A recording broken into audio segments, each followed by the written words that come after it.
వరంగల్లో వర్షాలకు పలు కాలనీలు జలమయమయ్యాయి. మంగళవారం కురిసిన వర్షాలకు పలు కాలనీలు జలమయమయ్యాయి. రహదారులన్నీ జలమయమయ్యాయి. వరంగల్ నగరంలో ఈ స్థాయిలో కాలనీలు ముంపునకు గురి కావడానికి భారీ వర్షాలే కారణమా?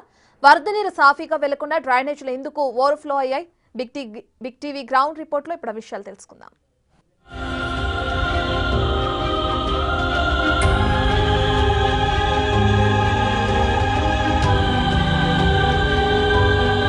ఓరుగల్లు నగరంలో వరద ముంపుకు భారీ వర్షం ఒక కారణమైతే నాలాల ఆక్రమణలు, నాలాలో చెత్త పేరుకుపోవడం మరొక ప్రధాన కారణం. ప్రస్తుతం మనము వరంగల్ అండర్ బ్రిడ్జి సంతోష్ మాత టెంపుల్ లైన్ ఉన్నటువంటి హంటర్ రోడ్డు ప్రాంగణంలో ఉన్నాం. ఒకసారి మంగళవారం కురిసినటువంటి భారీ వర్షానికి ఈ ప్రాంతం అంతా కూడా దాదాపు మీటర్న్నర మేర వరద నీరు చేరుకొని ఈ కాలనీ అంతా కూడా కంప్లీట్గా వరద ముంపు లోపల ఇబ్బందులు పడ్డ పరిస్థితి. సో ప్రస్తుతము ఈ యొక్క సిల్టేషన్ తీయకపోవడంతోనే ఈ నాలాల ద్వారా వరద నీరు బయటికి వెళ్లకుండా కంప్లీట్గా ఎక్కడికక్కడ నీళ్లు బ్యాక్ వాటర్గా ఇళ్లలోకి వెళ్ళి ఇండ్లన్నీ కూడా వరద ముంపులో ఇబ్బందులు పడ్డాయి. ప్రస్తుతం మనం చూడొచ్చు, ఈ ప్రస్తుతం ఆ ఒక నాలాను చూస్తే దాదాపుగా 2.5 ఫీట్లు ఉన్నటువంటి ఈ నాలాలో ఈ స్థాయి లోపల చెత్త పేరుకుపోయిందంటే అసలు అధికార నిర్లక్ష్యము, అదేవిధంగా స్థానికంగా మన ప్రజల నిర్లక్ష్యం కూడా ప్రధాన కారణం చెప్పుకోవచ్చు. ఇష్టారీతిన విడిగా నాలాల లోపల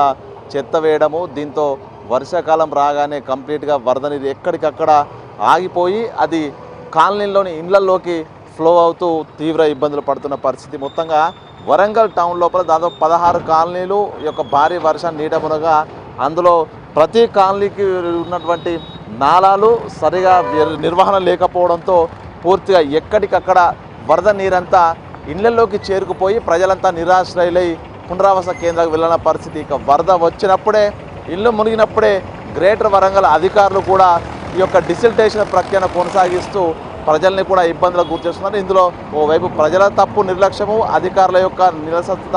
మొత్తంగా అయితే వరంగల్ జిల్లాలో 16 కాలనీల ముంపు గురై ఇక మరో 2 రోజుల పాటు భారీ వర్షాలున్న నేపథ్యం లోపల మరొకసారి వరద ముంచుకొచ్చే పరిస్థితి ఉన్న నేపథ్యంలో డిసిల్టేషన్ ప్రక్రియ అయితే ప్రస్తుతం మున్సిపల్ అధికారులు కొనసాగిస్తున్నారు. ఇక ప్రస్తుతం సంతోష్ మాత టెంపుల్కి వెళ్ళేటువంటి హంటర్ రోడ్ వద్ద నాల పరిస్థితి ఈ విధంగా ఉంటే శివనగర్, మైసమ్మ నగర్ పూర్తిగా నీట మునిగాయి. సో అక్కడ పరిస్థితి ఎట్లా ఉందో ఒకసారి చూసుకుందాం.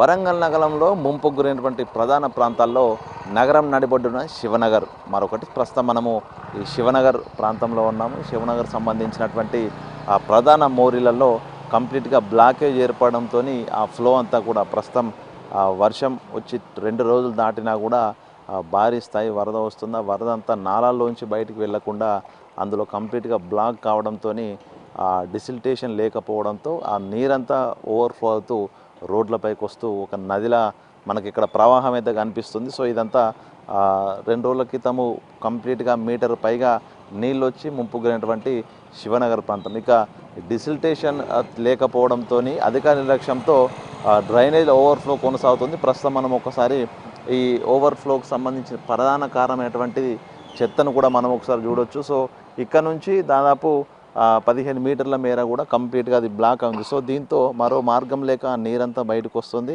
ఇక ఈ ప్రధానమైనటువంటి నాలాలకు వెళ్ళాల్సినటువంటి ఈ చిన్న నాలాలు కూడా కంప్లీట్గా మనకు ఆ చెత్తను చూడవచ్చు. అదంతా అందులోనే మురుగంతా కూడా కంప్లీట్గా బ్లాక్ కావడంతో ఆ నీళ్లు ఎటు వెళ్ళే పరిస్థితి లేదు. సో దీంతో కొంచెంపాటి వర్షానికే ఆ నీరంతా కూడా నాలాల్లోంచి సునాయాసంగా వెళ్లకుండా రోడ్లపైకి వస్తూ తద్వారా లోతట్టు ప్రాంతాల్లోని ఇళ్లలోకి వెళ్తూ కంప్లీట్గా ముంపుకైతే ప్రధాన కారణమవుతుంది. సో ఇదంతా కూడా గ్రేటర్ వరంగల్ సంబంధించి పారిశుద్ధ్యం నిర్వహణ సరిగా లేకపోవడంతోనే ముంపు ప్రభావం ఎక్కువైందని కూడా చెప్పుకోవచ్చు. నాలాల నిర్మాణం జరుగుతున్నా కూడా వాటి నిర్వహణ సరిగా లేకపోవడము, అందులో పూర్తిగా డిసిల్టేషన్ లేకపోవడము, చెత్తా చెదారం అంతా కూడా నిర్లక్ష్యంగా అందులో స్థానిక ప్రజలే నాలాల్లో పడేయడంతో కంప్లీట్గా చిన్న వరదకే బ్లాకేజ్ ఏర్పడుతూ ఓవర్ఫ్లో ద్వారా ఇళ్లలోకి వెళ్తూ ప్రధానమైనటువంటి ముంపుకు ఈ యొక్క నిర్వహణ, పారిశుద్ధ నిర్వహణే కారణమవుతా ఉన్న పరిస్థితి.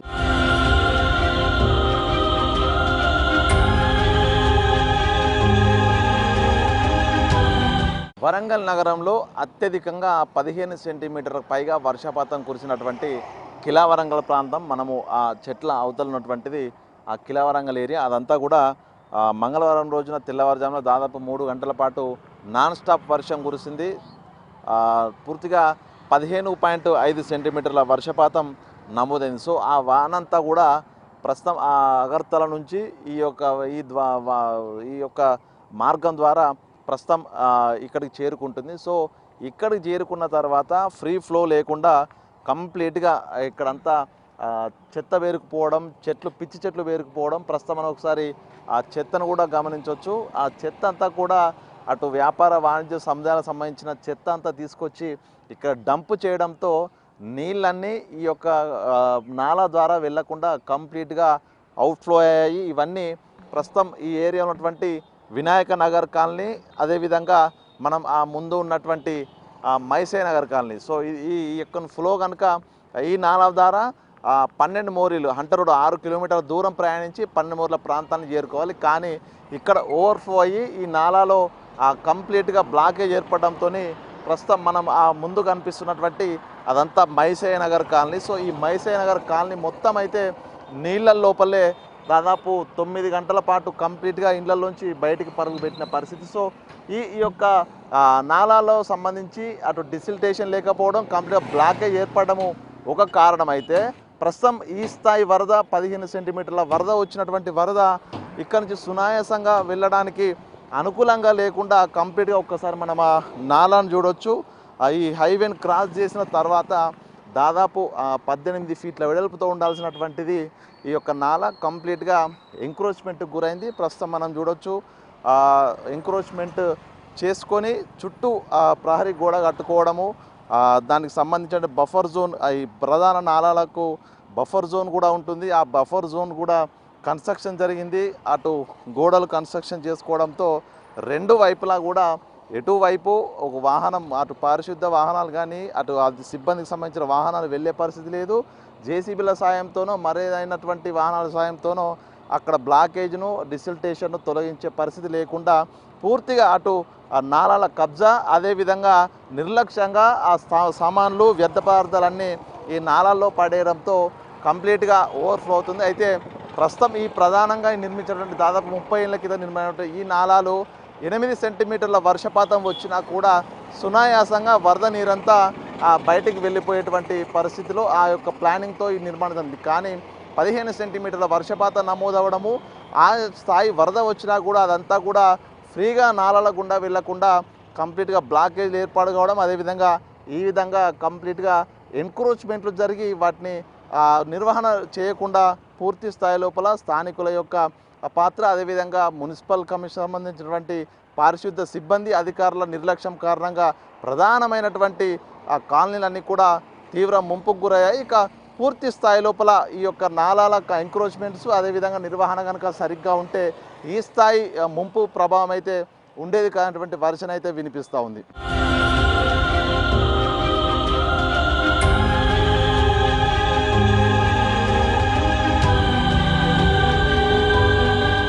వరంగల్ నగరంలో ముంపుకు గురైనటువంటి 8 కాలనీలకు చెందినటువంటి డ్రైన్ వాటర్ కూడా ప్రస్తుతం ఈ 12 మోరీల ప్రధాన నాలలోకి అయితే వస్తుంది. మనం ఇంతమందికి చూసినటువంటి మైసయ్య నగర్, అంబేద్కర్ నగర్ మొదలుకుంటే అగర్తల వాటర్, అదేవిధంగా శివనగర్, శివ గణేష్ కాలనీ, కరీమాబాద్, పెరకవాడ, పూర్తిగా లక్ష్మీనగర్ కాలనీ. సో ఈ కాలనీలకు సంబంధించినటువంటి డ్రైన్ వాటర్ వరద నీళ్ళంతా కూడా ఈ ప్రధాన కాలువలోకి రావాల్సి ఉంటుంది. అయితే పూర్తిగా ఈ ఏరియాకు సంబంధించి 128 కిలోమీటర్ల చిన్న డ్రైన్ నుంచి మీడియం డ్రైన్లు, అదేవిధంగా ప్రధాన నాలాలు ఉన్నాయి. ఇవన్నీ కూడా కంప్లీట్గా బ్లాకేజ్ కావడంతో ఎక్కడికక్కడ కాలనీలో ఉన్నటువంటి లోతట్టు ఇళ్లలోకి పూర్తిగా వరద నీరు వెళ్తూ కంప్లీట్గా ముంపుకు గురయ్యి ప్రజలంతా కూడా అక్కడి నుంచి పునరావాస కేంద్రాలకు తరలాల్సిన పరిస్థితి ఏర్పడింది. సో ఈ యొక్క ప్రధాన నాలాలతో పాటుగా ఈ చిన్న మీడియం డ్రైన్లన్నీ ఎప్పటికప్పుడు శుభ్రం చేస్తే ఈ స్థాయి ముంపు జరిగి ఉండేది కాదు. దాంతోపాటుగా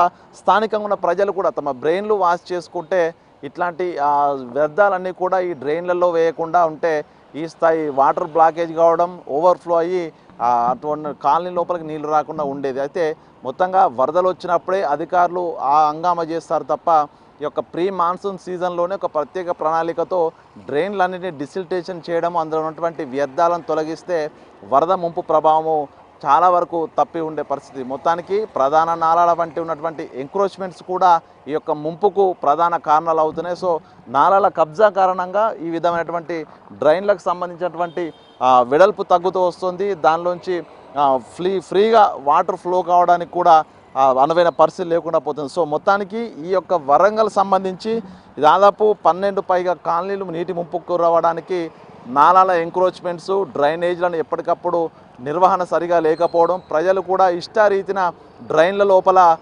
వ్యర్థాలను వేస్తూ నీళ్ళ బ్లాకేజ్ కారణం కావడం అనే ప్రధాన కారణాలే వరద ముంపుకైతే దారితీసినటువంటి అంశాలు. సో ఇప్పటికైనా అధికారులు కళ్ళు తెరిచి ఎప్పటికప్పుడు నాలాల డిసిల్టేషను, ఎంక్రోచ్మెంట్లను అడ్డుకొని పూర్తిగా నాలాల వెడల్పు చేయడము, చిన్న డ్రైన్ల నుంచి మొదలుకుంటే మీడియం స్థాయి డ్రైన్లన్నీ కూడా ఎప్పటికప్పుడు శుభ్రం చేస్తుంటే ఈ స్థాయి ముంపు అయితే జరిగి ఉండేది కాదు. దాదాపు వేల సంఖ్యలో ప్రజలు ఇళ్లను వదిలిపెట్టి పునరావాస కేంద్రాలకు వచ్చి ఉండే పరిస్థితి కాదు. సో ఇప్పటికైనా అధికారులు, నాయకులు కళ్ళు తెరిచి డ్రైన్లను, నాలాలను ఎంక్రోచ్మెంట్స్ కాకుండా పూర్తిగా నిర్వహణ ఎప్పటికప్పుడు పక్కాగా నిర్వహిస్తే ఈ వరద ముంపు నుంచి అయితే వరంగల్ నగరం బయటపడదు. సో ఇప్పటికైనా అధికారులు కళ్ళు తెరుస్తారా లేదా వేచి చూద్దాం.